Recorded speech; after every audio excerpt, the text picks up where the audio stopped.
उनको लगे कि ये चुका देंगे तो लोग उधार दे देते थे, पर एक सीमा होती है, जब लगा कि अब ये चुकाएंगे नहीं तो उधार कौन देवे।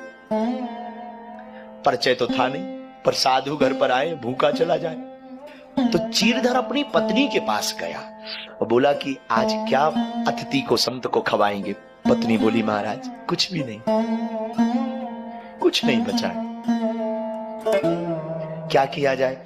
बोले एक काम करो, धन सब चला गया, मेरा सोना भी चला गया, यहां तक कि आपने मेरी साड़ियां भी गिरवी रख दी,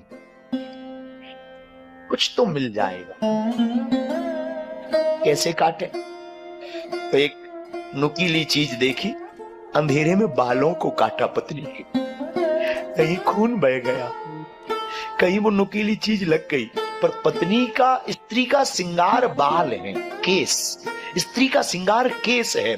पर चीरधर की पत्नी से सीखना, उसने पूरे बालों को कटवा दिया। सिर में चोट लग गई, पर पति को कहा सुनो साधु भूखा ना जाए, जल तुम मेरे तन पे जो कपड़े हैं वो बेच दो। पर तुम कैसे रहोगी। मैं निकलूंगी नहीं, कोने में छिपी रहेंगी, पर साधु भूखा नहीं जाना चाहिए। चीरधर की आंखों में आंसू आ गए, पत्नी के चरणों को पकड़कर बोले तू धन्य है, बड़ी धन्य है, मैंने बहुत देखा, पर तू मेरी अर्धांगिनी धन्य है, धन्य है। चीरधर जी रो पड़े और पत्नी के पूरे कपड़े निकाल कर पत्नी कोने में अंधेरे में छिप गई, क्योंकि कपड़ा तन पे नहीं है, दिखूं कैसे। चावल बनाया तो चावल बनाकर पीपाजी महाराज को परोसा, लीजिए पाइए। तो पीपाजी ने कहा कि भक्तराज तुम्हारी कुछ देर पहले पत्नी दिख रही थी, अब तुम उसको भी बुला लो, वो भी साथ में प्रसाद वाले हुए भोजन कर ले। तो चीरधर जी ने हाथ जोड़ के कहा भगवान क्षमा करो, क्षमा करो, वो बाद में पालेगी, आप पाओ, आप पाओ, वो पालेगी। नहीं नहीं नहीं, नहीं। हमारी आग गली में खड़ा हो गया, मत जाओ अंदर, एक तरफ हो, हम ऐसे भोजन नहीं करेंगे जब तक तुम्हारी पत्नी साथ में नहीं बैठी। क्या हुआ, आवाज भी नहीं आ रही, कहां गई।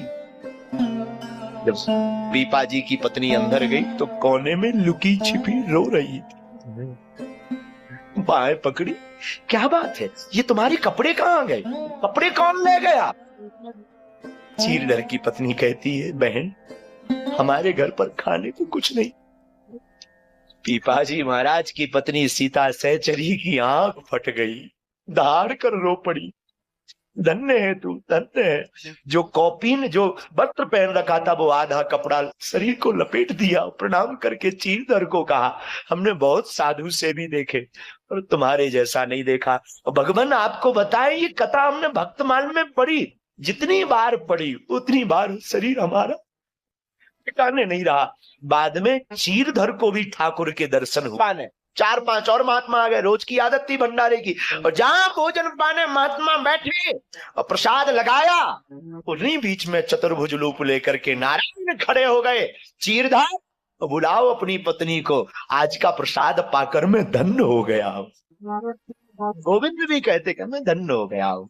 साधु, हमने कहा ना गुरु कृपा जिस पर हो जाए, गोविंद को वो फक्कड़पन में भी पा सकता है।